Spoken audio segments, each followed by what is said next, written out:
Iverina kely isika ao anatin'ny fiaina ireo ankizy eny an-tsekoly ary na tsy ary manokana ireo ankizy be azy na eo anivon'ny sekoly Anosy be ary ny ministeran'ny fanabeazam-pirenena tamin'ity androany ity ka nanolotra fanampin-tsakafo milanja 520 kilao ho azy ireo. Fa Nadia Dina mahakasika an'izay no entina amintsika.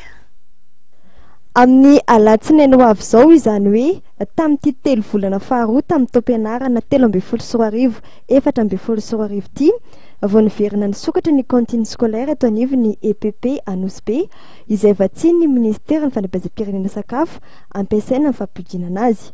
Saika mivelona amin'ny asa tselika avokoa ny ray aman-dren'ireo mpianatra mianatra eto hany ka tsy zarizary ny sakafon'izy ireo ary ahina isy fiantraikany amin'ny fivelaran'ny sainy mihitsy aza.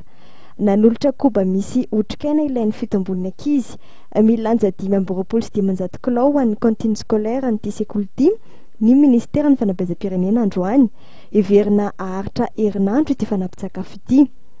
Izany aloha zao avy manomboka amin'ny début izany zao dia araka iren'ilay fanomezana nomen'ny ministre ny fanabeazam-pirenena ireny aloha zany le izy dia satria mbola disaka fotsiny aloha zany zao io tsy hoe fotsiny izay fa betsaka fa raha mihoatra amin'ny mpianatra izay 2250 dia tsy ho ampy ho an'ny ankizy mihitsy izay aloha fa dia ny anaovana ny fitsinjarana azy zany dia omeny izy zany latsinainy larobia dia zoma.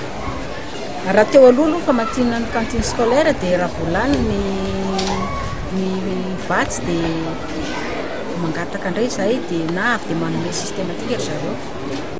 Mitotaly 520 sy 2 ireo mpianatra beazina eto anivon'ny sekoly izay mahazo tombotsoa amin'ny cantine scolaire.